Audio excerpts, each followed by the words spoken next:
Well, South Africa says it remains firmly committed to the United Nations and the Human Rights Council and will do its part to ensure that the organ continues to serve as a beacon of hope. Well, that's the view of our country's ambassador to Geneva, where the council is based. This after the dramatic withdrawal of the United States from the human rights body. Washington's top diplomat and its UN ambassador cited the council's lack of reforms, the composition of its membership and what she termed its chronic bias towards Israel. This is the reason that was used to justify the decision to withdraw. In some particularly tough language, the U.S. Ambassador Nikki Haley called the Human Rights Council a cesspool of political bias and a protector of human rights abusers. The United States was until Tuesday, along with South Africa, in the middle of a 3-year term on the Council that is due to expire at the end of 2019. She argued that the United States had tried to reform the Council over the past year, but without much success. Most inhumane regimes continue to escape scrutiny. And the Council continues politicizing and scapegoating of countries with positive human rights records in an attempt to distract from the abusers in their ranks. Therefore, as we said we would do a year ago, if we did not see any progress, the United States is officially withdrawing from the UN Human Rights Council. In doing so, I want to make it crystal clear that this step is not a retreat from human rights commitments. On the contrary, we take this step because our commitment does not allow us to remain a part of a hypocritical and self-serving organization that makes a mockery of human rights. She cited countries like the DRC, China, Venezuela and Cuba as examples of nations that serve on the Council but that have a, quote, appalling disrespect for the most basic of rights, failing to mention allies of Washington like Saudi Arabia and the United Arab Emirates that also serve on the Council. There is the matter of the chronic bias against Israel. Last year, the United States made it clear that we would not accept the continued existence of Agenda Item 7, which singles out Israel in a way that no other country is singled out. Earlier this year, as it has in previous years, the Human Rights Council passed 5 resolutions against Israel, more than the number passed against North Korea, Iran, and Syria combined. This disproportionate focus and unending hostility towards Israel is clear proof that the Council is motivated by political bias, not by human rights. For the Human Rights Council. In a statement, Pretoria's envoy to Geneva, Ambassador Nozipho Mkhathato-Diseko, called the decision tragic for the people of the United States, citing the need for multilateralism, whose decisions and outcomes reflect an aggregate of the collective will of nations. The UN Secretary-General feels the United States should have remained engaged. This is an issue for member states. The message that was addressed by the United States was really about the member states, how they organized and how they organized themselves. So I think this is an issue that member states themselves have to take up. For the Secretary General's part, I think he strongly feels that all member states should be engaged in the UN's human rights architecture. If the Secretary General was concerned about the trend lines we're observing of United States in retreat from multilateral fora and agreements, be that the Human Rights Council, the Paris Climate Change Agreement, the G7 and such. Dudrick said he would leave the analysis to others, but said the United States remained engaged with the Secretary General in terms of its work at the United Nations. Sherman Bryce-Pease, SABC News, New York. Well, of course, as you saw in that package, that withdrawal by the United States from that human rights body remains a fairly explosive issue in international relations. Well, we are joined now by our UN correspondent, Sherman Bryce-Pease from New York. Sherman, good evening to you, our time. I mean, Nikki Haley has used fairly emotive language, as we saw in your piece, a cesspool of political bias?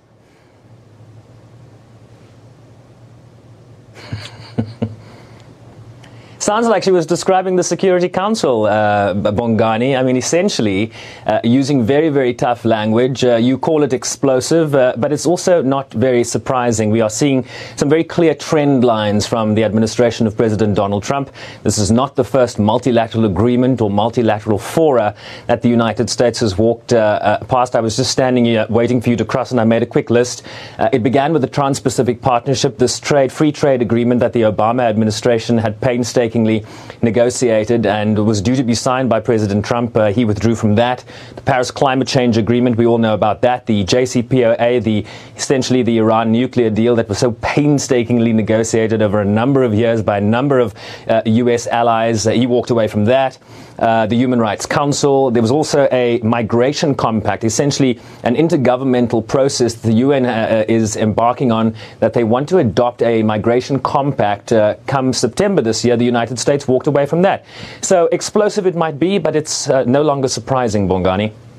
I mean, she blasted the membership of countries like Cuba, Venezuela, that themselves are accused of rights violations. Of course, it was interesting to note that there was no mention of, say, a key ally like Saudi Arabia, which, of course, rights groups have pushed to be suspended, from 2016, over what's been happening in the Yemen civil war.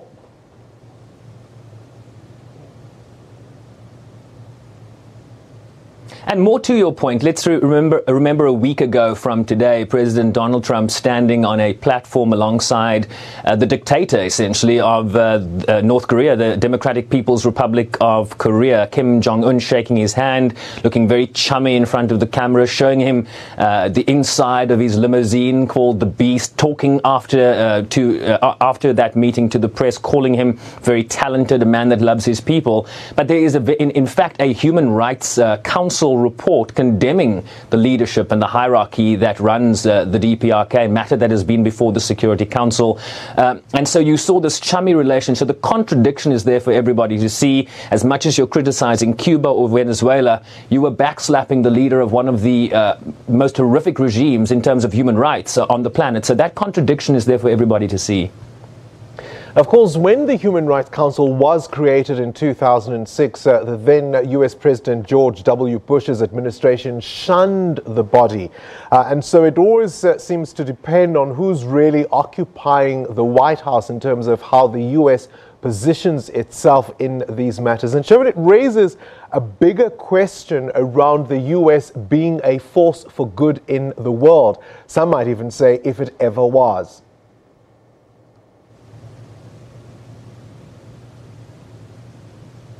Well, it's a very good point you make, Bongani. I think there is an argument to be made that the United States perhaps wasn't always or isn't always in all theaters a force for good. You know, if you speak to the Palestinians, they would have a version of this. If you speak to Latin American countries, the U.S. historically inserting itself into the domestic and internal affairs of a number of governments south of the Mexican border.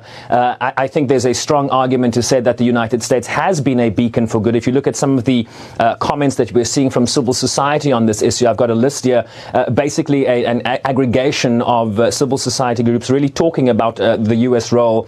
Civicus is the Global Civil Society Alliance, talks about the council survived when the George Bush, basically what you were referring to, when the U.S. withdrew, and they will survive now. The worrying part is that global power dynamics have shifted significantly since then, and with the U.S. withdrawal, the vacuum will certainly be filled by Russia and China, and of course some parts of the region wouldn't mind that. Amnesty International says once again President Trump is showing his complete disregard for the fundamental rights and freedoms that the United States claims to uphold. While the Human Rights Council is by no means perfect in its membership, which is frequently under scrutiny, it remains an important force for accountability and justice. So there are a number of contradictions here. Some would say that the United States is a force for good, some would say not, but certainly the United States has been seen as a beacon for human rights. But I think as we continue under this administration, a number of question marks in that regard, Bongani. Well, certainly, Sherwin, one of those question marks is going to be Trump's policy in terms of dealing with the children of migrants trying to cross into the U.S. He's tweeted, or at least a statement has been issued, that he's going to sign something. No one quite knows what he means. That's certainly been a hot topic this week. Of course, children, I mean, those visuals of children being locked in cages surely have been shocking.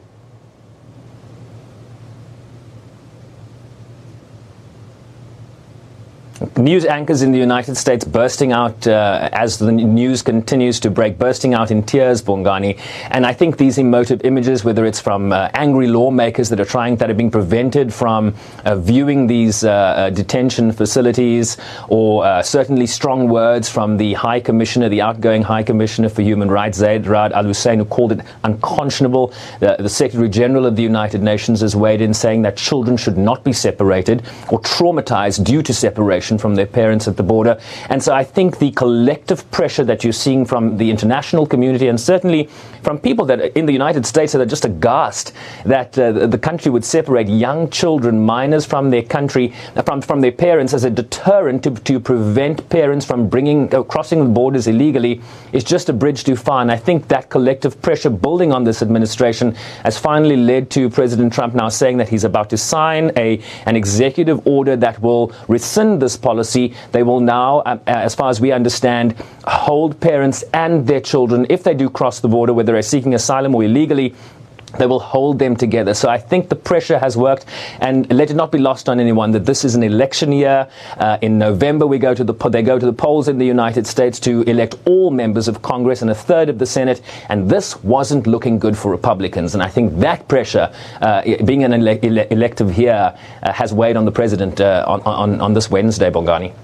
All right, then we're going to have to leave it there. Sherwin, Bryce-Pease, our correspondent at the United Nations in New York. One wonders, of course, whether or not all of these controversies will cost the Republicans and, of course, Donald Trump at the polls in November. We'll wait to see how that plays out. Back to France.